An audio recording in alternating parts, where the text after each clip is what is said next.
अंतर मन में ज्योति जगा लो, होगा दूर अंधेरा।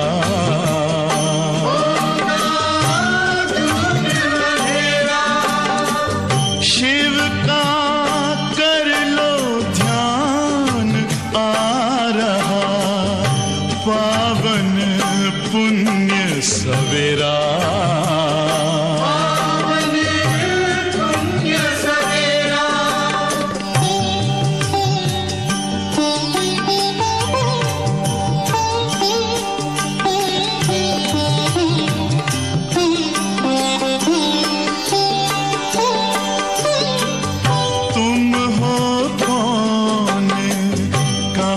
से आए अपने आप को जानो,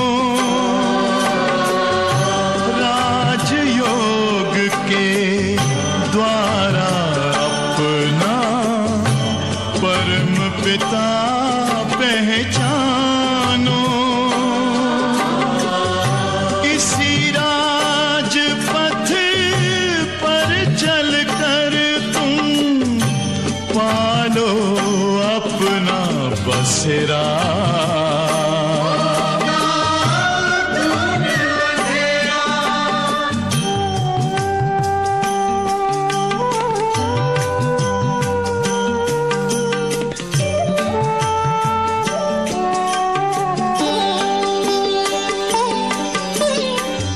तुम हो आत्मा तन से न्यारे, परमात्मा को प्यारे।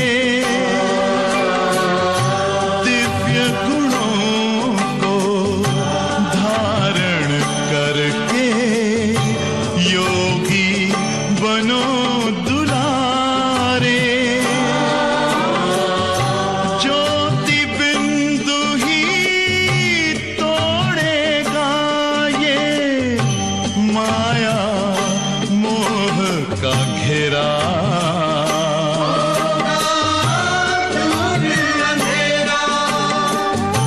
अंतर मन में ज्योति जगा लो, होगा दूर अंधेरा।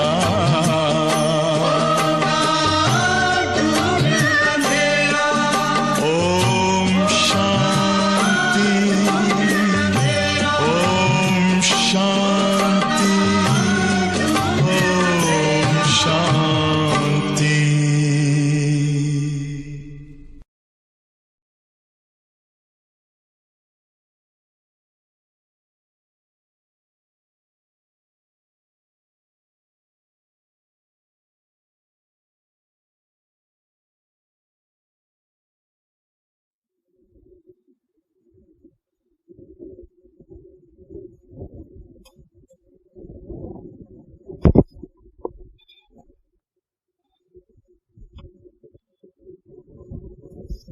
ओम शांति।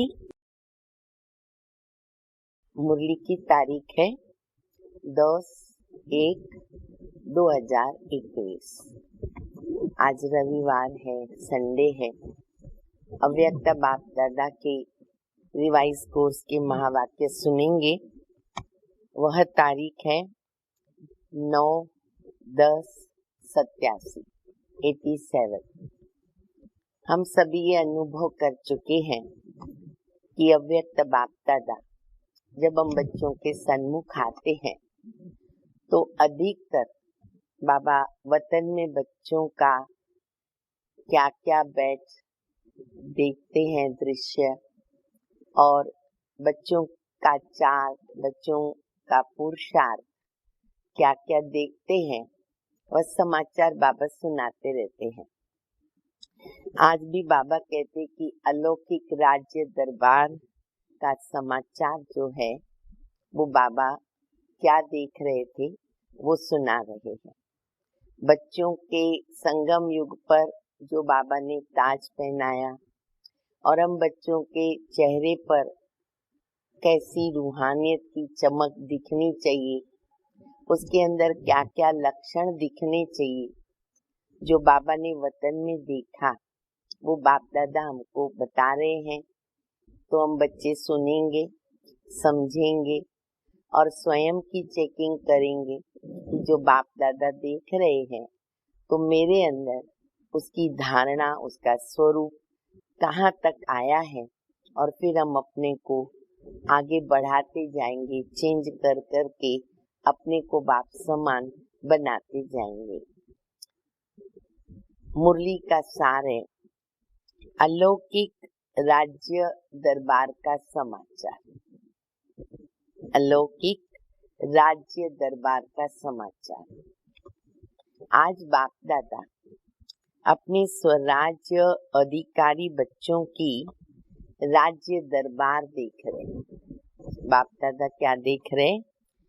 बाबा कहते स्वराज्य अधिकारी बच्चों की राज्य दरबार देख रहे हैं।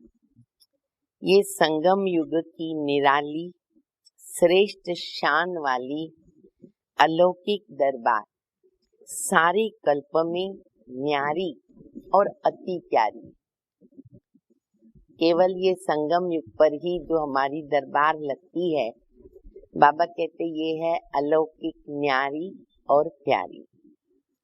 इस राज्य सभा की रूहानी रौनक, रूहानी कमल आसन, रूहानी ताज और तिलक, चेहरे की चमक, स्थिति की श्रेष्ठ स्मृति के वायुमंडल में अलौकिक खुशबू अति रमणीक और अति आकर्षित करने वाली। कितनी बातें बाबा ने बता दी। बाबा कहते हैं कि इस राज्य सभा की रूहानी रौनक, रूहानी कमल आसन, रूहानी ताज और तिलक, चेहरे की चमक और स्थिति के श्रेष्ठ स्मृति के वायुमंडल में अलौकिक खुशबू अति रमणीक और अति आकर्षित करने वाली जो बाबा को सभा दिख रही, ऐसी सभा को देखकर बाप दादा हर एक राज्य अधिकारी आत्मा को देख हर्षित हो रहे। कितनी बड़ी दरबार है। हर एक ब्राह्मण बच्चा स्वराज्य अधिकारी, हर एक बाबा का ब्राह्मण बच्चा स्वराज्य अधिकारी है। तो कितने ब्राह्मण बच्चे? लाखों बाबा के बच्चे हैं। सभी ब्राह्मणों की दरबार इकट्ठी करो, सभी ब्राह्मणों की दरबार इकट्ठी करो तो कितनी बड़ी राज्य दरबार हो जाएगी। इतनी बड़ी राज्य दरबार किसी भी युग में नहीं होगी, केवल संगम युग पर। यही संगम युग की विशेषता है, जो ऊंचे ते ऊंचे बाप के सर्व बच्चे स्वराज्य अधिकारी बनते। सारे बच्चे, बाबा के इतने सारे बच्चे स्वराज्य अधिकारी बनते हैं। वैसे लौकिक परिवार में हर एक बाप बच्चों को क्या कहता है? 3 बच्चे हैं, 4 बच्चे हैं, तो लौकिक बाप क्या कहेगा? मेरा बच्चा राजा बेटा है। बच्चे प्यारे होते हैं, मेरा बच्चा राजा बेटा है। या तो फिर इच्छा रखते हैं कि मेरा हर एक बच्चा जो है ना वो राजा बने। 3, 4 जो भी बच्चे हों, हर एक बच्चा बहुत अच्छी पोस्ट पर पहुंचे, राजा बच्चा बन जाए, उसे कोई भी प्रकार की तकलीफ न हो। लेकिन सभी बच्चे राजा तो बन नहीं सकते। वह कहावत परमात्मा बाप की कॉपी की है। अब ये जो रस्म चली है और ये संकल्प रहता है बाप को, तो बाबा कहते कि इस समय हम सभी बाप दादा के राजा बेटे हैं, तो इस समय की वो कॉपी चलती है। इस समय बाप दादा के सब बच्चे राजयोगी अर्थात स्व के राजे, हाँ नंबरवार जरूर हैं, लेकिन सभी राजयोगी प्रजा योगी कोई नहीं है। संगम युग पर हम सभी कौन है? राजयोगी बच्चे, प्रजा योगी नहीं।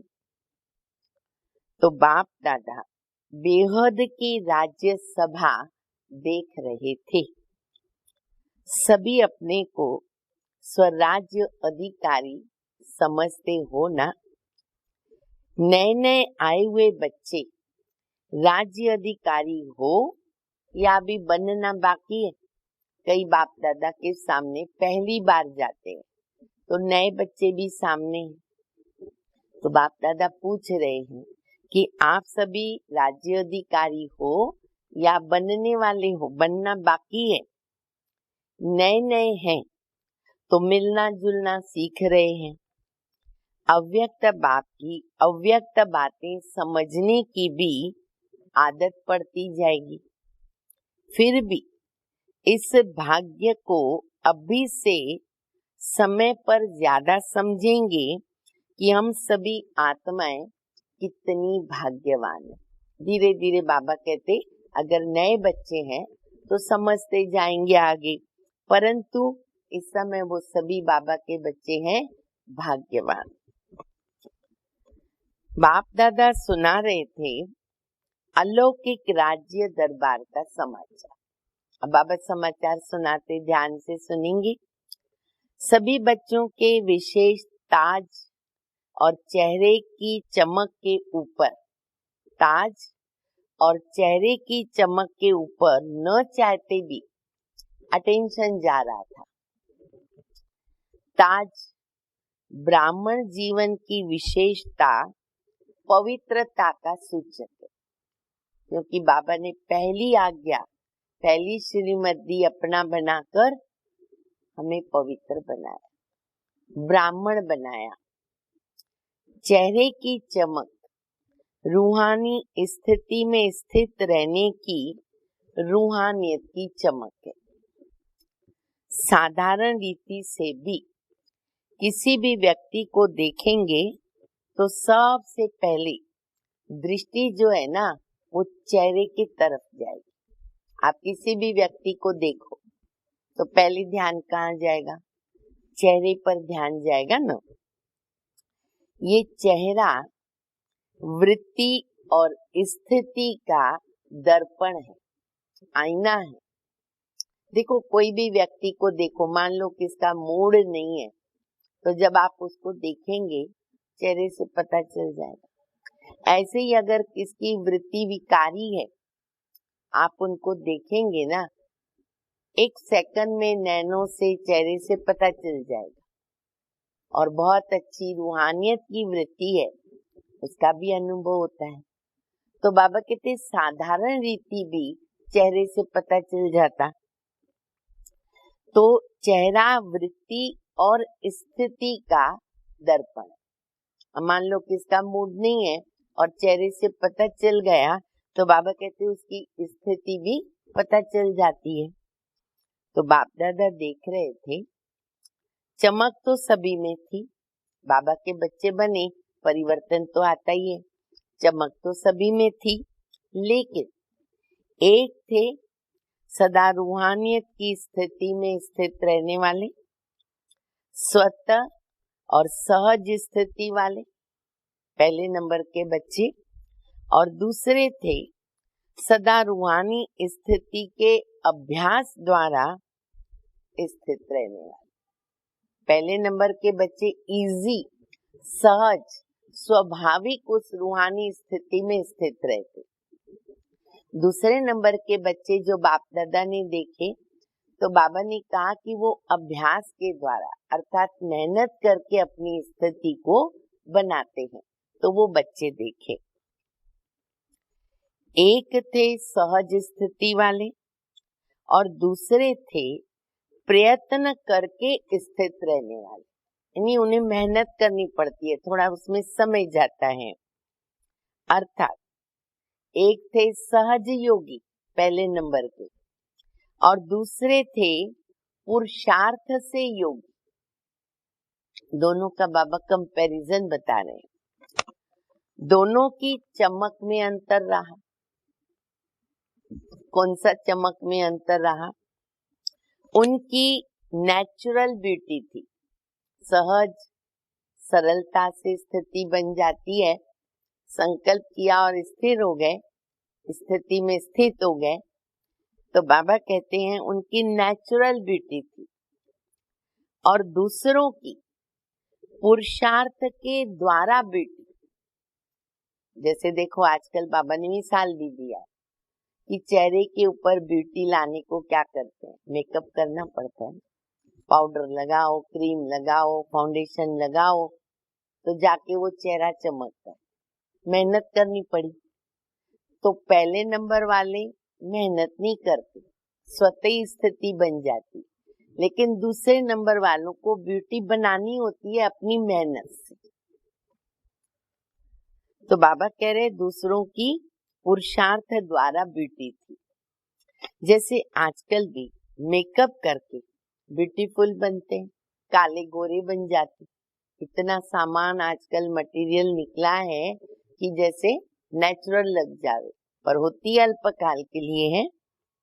नेचुरल स्वाभाविक ब्यूटी की जो चमक है वो सदा एक रस रहती है।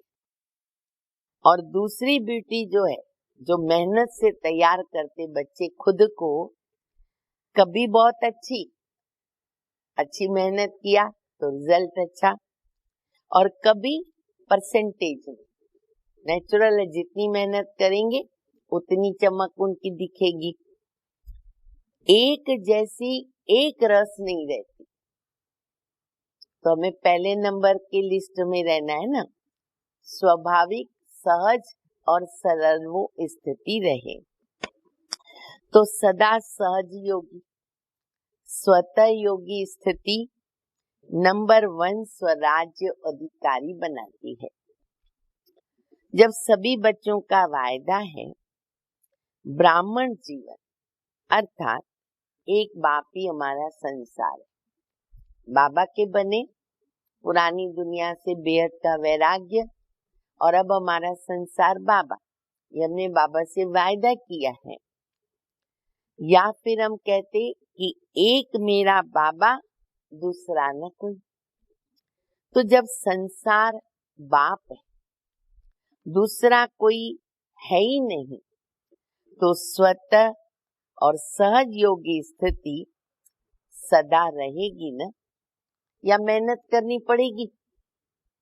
सोचो, हमारे पास एक ही हस्ती है, सर्व संबंध उनके साथ है, माता पिता भाई बहन सखा बंधु जो भी संसार में है। अगर हमने एक ही से संबंध जोड़ा तो हम किसको भी याद करेंगे, कौन याद आएगा? बाबा याद आएगा। पर हम अगर किसी औरों से संबंध जोड़ के चल रहे हैं और उनको भी याद करते हैं, तो फिर बाबा को याद करने में मेहनत पड़ती। तो बाबा कहते जब वायदा किया कि एक मेरा शिव बाबा, सर्व संबंध बाबा के साथ है, तो वो नेचुरल होनी चाहिए। तो बाबा कहते स्वतः ही होगी या मेहनत करनी पड़ेगी? अगर दूसरा कोई है, बाबा को छोड़ के किसी से संबंध है, तो फिर मेहनत करनी पड़ती है। तो यहाँ बुद्धि न जाए वहां जाए, लेकिन एक बाबा ही अगर सब कुछ है तो फिर बुद्धि कहाँ जाएगी? जब जा ही नहीं सकती है ही एक बाबा, जा ही नहीं सकती, तो फिर वो अभ्यास क्या करेंगे? नेचुरल हो जाएगा ना वो तो अभ्यास में भी अंतर होता। एक है स्वतः अभ्यास, है ही है, और दूसरा होता है मेहनत वाला अभ्यास। तो स्वराज्य अधिकारी बच्चों का सहज अभ्यासी बनना, ये निशानी है सहज योगी और स्वतः योगी। अब हमें चेक करना है खुद को। उन्हों के चेहरे की चमक अलौकिक होती है, और जो चेहरा देखते ही अन्य आत्माएं अनुभव करती हैं कि वह श्रेष्ठ प्राप्ति स्वरूप सहज योगी है, यह अनुभव दूसरों को होता है। जैसे स्थूल धन व स्थूल पद के प्राप्ति की चमक चेहरे से मालूम पड़ती है।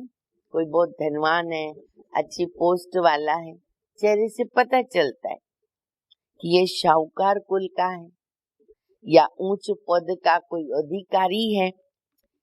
ऐसे ही ये श्रेष्ठ प्राप्ति, श्रेष्ठ राज्य अधिकार अर्थात श्रेष्ठ पद की प्राप्ति का नशा व चमक चेहरे से दिखाई देती है, दूसरों को अनुभव भी होता है, दिखाई देती है।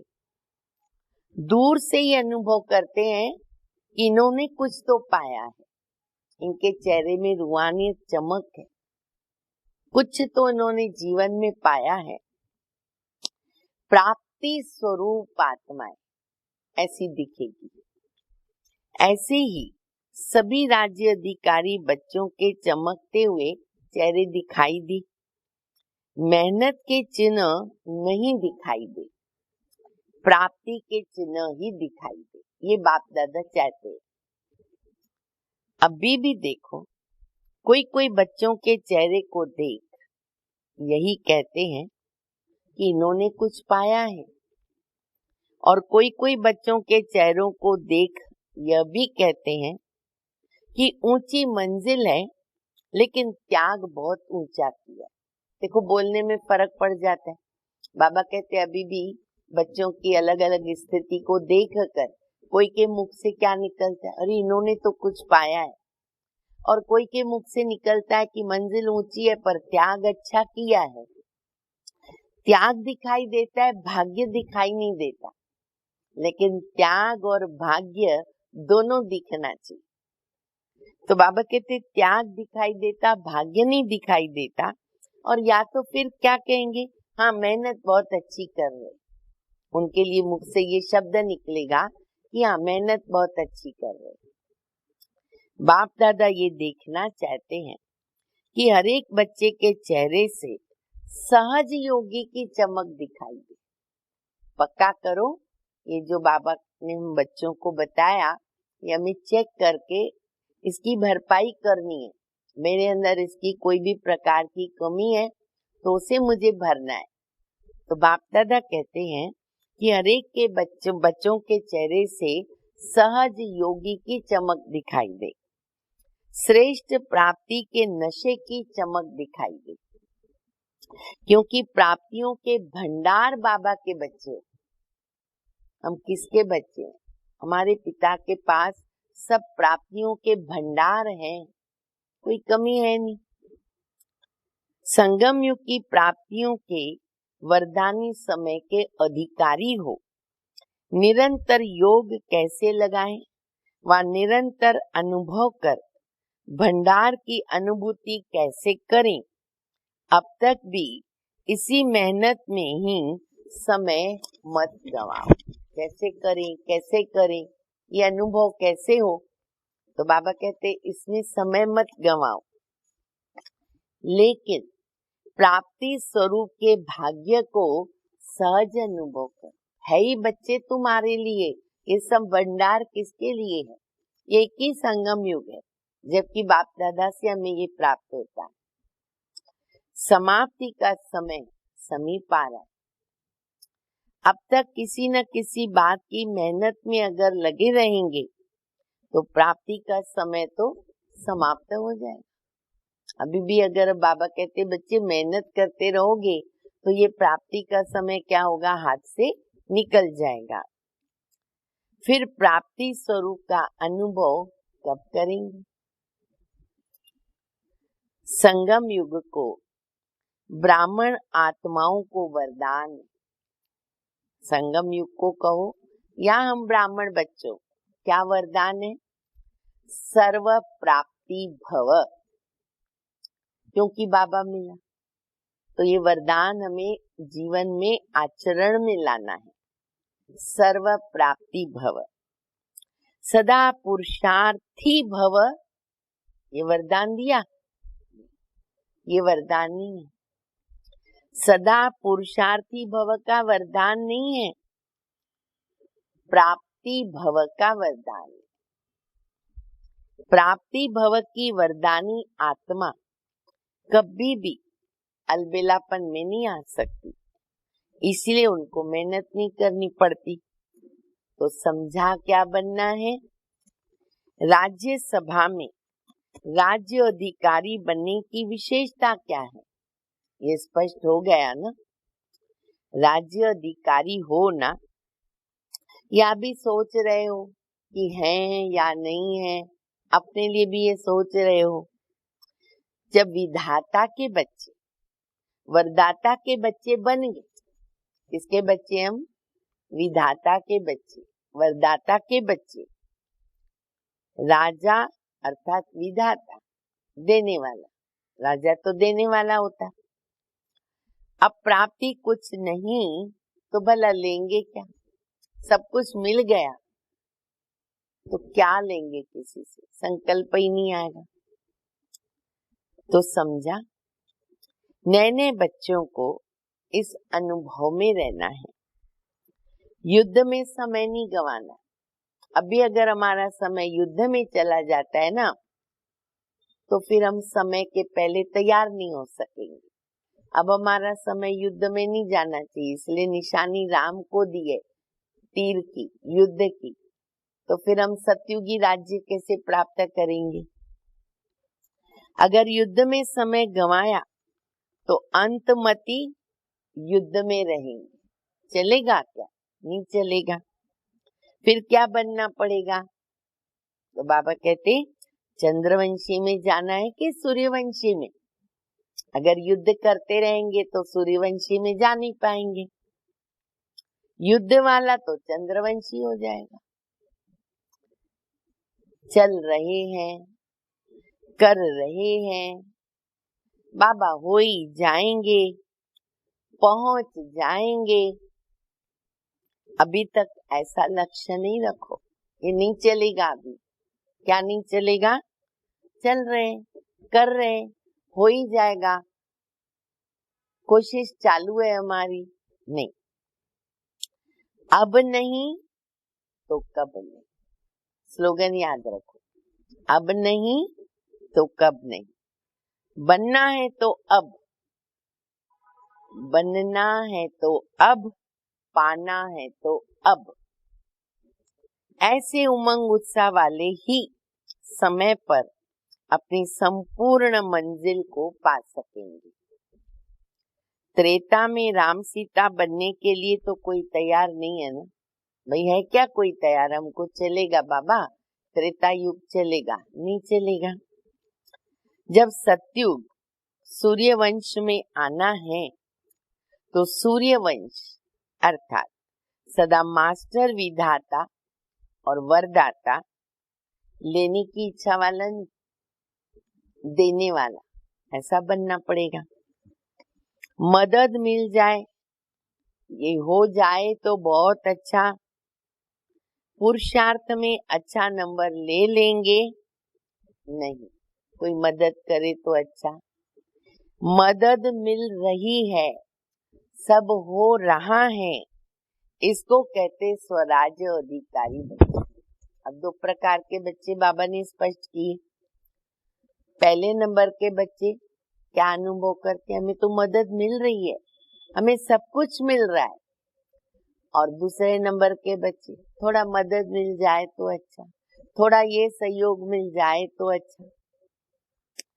आगे बढ़ना है या पीछे आए हो तो पीछे ही रहना है? नहीं, लास्ट सो फास्ट। आगे जाने का सहज रास्ता, सहज योगी स्वतः योगी बने। बहुत ही सहज है। जब है ही एक बाप, है ना, सबका एक ही बाप, दूसरा कोई है ही नहीं, तो जाएंगे कहाँ? रास्ता एक है, स्थान एक है, हस्ती एक है। प्राप्ति ही प्राप्ति अगर है, मेहनत क्यों लगेगी? तो प्राप्ति के समय का लाभ उठाओ।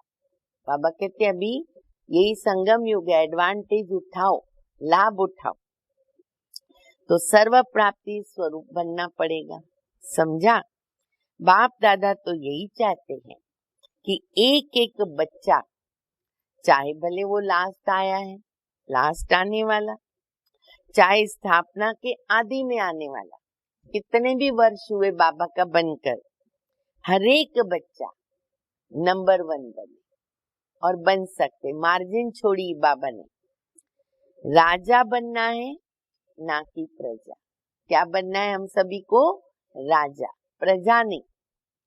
अच्छा, महाराष्ट्र और मध्य प्रदेश का ग्रुप आया है। देखो, महाशब्द कितना अच्छा है। महाराष्ट्र, पहला शब्द क्या आता है? महा।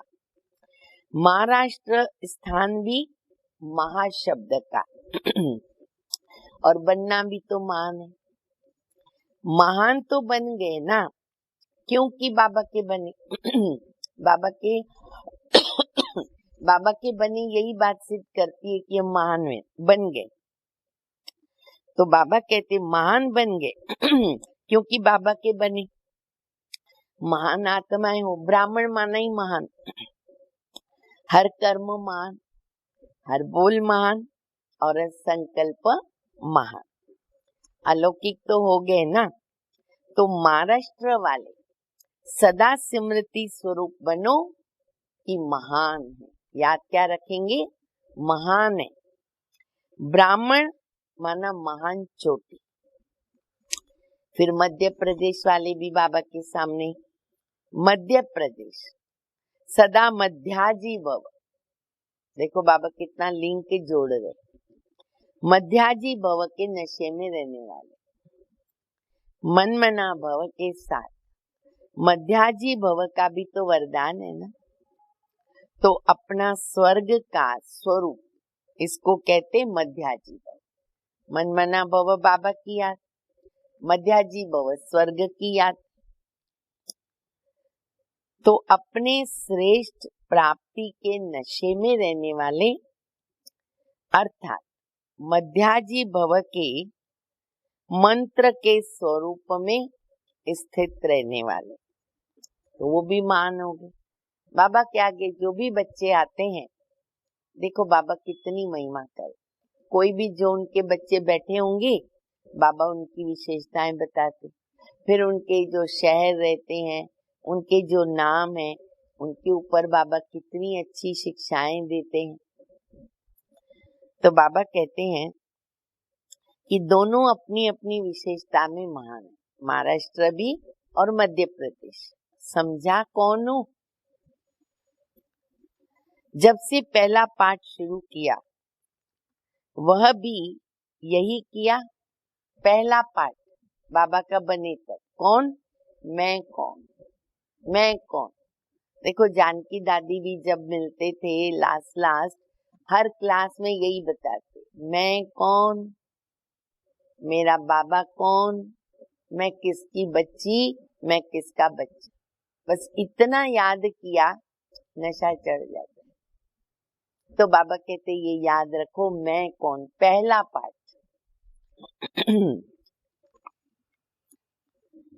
जब से पहला पाठ शुरू किया वो है मैं कौन। बाप भी वही बात याद कराते।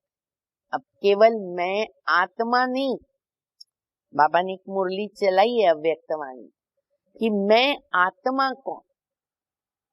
तो मैं आत्मा कौन में सारी प्राप्तियां, खजाने, गुण, शक्तियां, बहुत कुछ आते हैं। तो बाबा वही याद कराते। इसी पर मनन करना। शब्द एक ही है कि मैं कौन, लेकिन इसके उत्तर कितने हैं, लिस्ट निकालना कि मैं कौन। अच्छा चारों ओर के सर्व प्राप्ति स्वरूप श्रेष्ठ आत्माओं को, सर्व अलौकिक राज्य सभा अधिकारी महान आत्माओं को, सदा रूहानियत की चमक धारण करने वाली विशेष आत्माओं को, सदा स्वतः योगी, सहज योगी, ऊंचे ते ऊंची आत्माओं को। देखो बाबा हमको कहते ऊंचे ते ऊंची आत्मा, और ऊंचे ते ऊंचे बाप दादा का स्नेह संपन्न याद प्यार स्वीकार। कैसे बाबा याद प्यार दे रहे? बच्चे भी रिटर्न करेंगे। क्या रिटर्न करेंगे? हम रूहानी बच्चों की, रूहानी बाप दादा को, माता पिता बाप दादा को याद प्यार, गुड मॉर्निंग और नमस्ते। फिर तो बाबा पार्टियों से मिल रहे हैं, विदेशियों से मिल रहे हैं। और आप सभी को मालूम रहे, पहले पहले जब बाप दादा आते थे मिलने के लिए, तो जो गुलजार दादी का रथ शाम को 7 बजे के करीब आके बैठता था, बाप दादा ऐसे बच्चों से मिलते थे, ग्रुप वाइज बोलो और पर्सनली बोलो, कईयों को जाते जाते सुबह का अमृत वेला 3, 4, 5, 6 बज जाता था। तो बाबा जाते जाते गुड मॉर्निंग भी करके जाते थे। तभी जो बाबा ने विदाई के समय महावाक्य उच्चारण किए वो सुनेंगे। सभी अमृत वेले के वरदानी बच्चों को वरदाता बाप की सुनहरी याद प्यार स्वीकार। सुनहरी याद प्यार, साथ साथ सुनहरी बनाने की सेवा के सदा प्लान मनन करने वाले और सदा सेवा में दिल व जान, सिक व प्रेम से, तन मन धन से सहयोगी आत्माएं, सभी को बाप दादा गुड मॉर्निंग। और आज और कौन सी मॉर्निंग सुन के दिल खुश हो जाएगा, नशा चढ़ जाएगा। डायमंड मॉर्निंग कर रहे। कौन सी? Diamond morning. तो हम भी बाबा को आज रिटर्न में डायमंड मॉर्निंग कर रहे। रिटर्न में बाबा को रिस्पॉन्ड करो। तो बाबा कहते बाप दादा बच्चों को डायमंड मॉर्निंग कर रहे और सदा डायमंड बने। इस डायमंड युग की विशेषता को वरदान और वर्षे में लेकर स्वयं भी सुनहरी स्थिति में स्थित रहेंगे और औरों को भी ऐसे अनुभव कराते रहेंगे। तो चारों ओर के डबल हीरो बच्चों को डायमंड मॉर्निंग। तो हमारी भी बाप दादा को डायमंड मॉर्निंग। अच्छा, वरदान है, रहम दिल की भावना द्वारा अपकारी पर भी उपकार करने वाले शुभ चिंतक भव। रहम दिल की भावना द्वारा अपकारी पर भी उपकार करने वाले, और ये गुण की बहुत जरूरत है। देखो, हमेशा याद रखें, आज मैंने बाबा के ऊपर कितने अपकार किए भक्ति मार्ग में, और बाबा ने क्या किया। अभी भी बाबा कितने उपकार कर रहा है। और हमारे ऊपर अगर कोई इस प्रकार से अपकार करता या कुछ ऐसा व्यवहार करता, हम उसके ऊपर उपकार नहीं करते, उसके प्रति रहम दिल की भावना नहीं रहती है। लेकिन अब हमें बाबा को फॉलो करना है, उनके ऊपर भी उपकार करना है। कैसी भी कोई आत्मा, चाहे सतोगुणी चाहे तमोगुणी संपर्क में आवे, लेकिन सभी के प्रति शुभ चिंतक अर्थात अपकारी पर उपकार करने वाले, ये नोट करो, अंडरलाइन करो और जीवन में धारण करो। कभी कभी किसी आत्मा के प्रति न घृणा दृष्टि वो नहीं होनी चाहिए। कैसी भी आत्मा हो, भले मेरे से कैसा भी टेढ़ा व्यवहार करे, घृणा दृष्टि न हो, क्योंकि जानते हैं ये अज्ञान के वशीभूत कर रहे, बेसमझ। भले वो ज्ञानी भी हो, पर जिस समय कर्म किया ना, बाबा कहते समझो ये अज्ञानी है, माया के वश है, महारथी नहीं है। उनके ऊपर रहम व स्नेह आना चाहिए, घृणा नहीं। शुभ चिंतक आत्मा ऐसे नहीं सोचेगी कि इसने ऐसा क्यों किया, लेकिन इस आत्मा का कल्याण कैसे होना, ये है शुभ चिंतक की स्थिति। उनको और ही शांति का, शक्ति का हम वाइब्रेशन दीजिए। बाबा उनको सद्बुद्धि दे, पॉजिटिव बन जाए, इतना बाबा कहते शुभ चिंतक बनो। स्लोगन है, तपस्या के बल से असंभव को संभव करके सफलता मूर्त बनो। हमारे लिए कोई बात असंभव नहीं, हर असंभव को हम संभव करते हैं, लेकिन कैसे? तपस्या के बल से। अगर हमारी तपस्या यथार्थ है, बुद्धि का योग बाबा के साथ है, लाइन बुद्धि की क्लियर और क्लीन है, हमें सफलता अवश्य प्राप्त होती है। अच्छा, ओम शांति।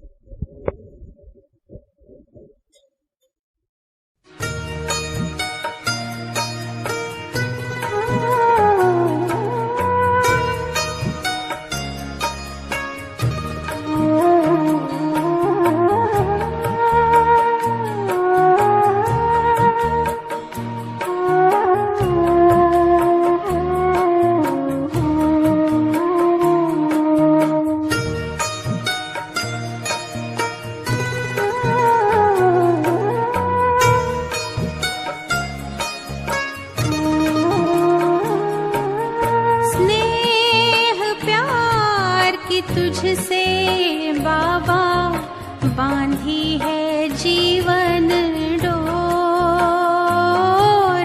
बांधी है जीवन डोर।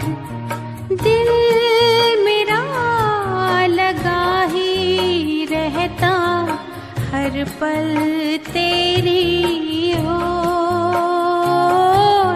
हर पल तेरी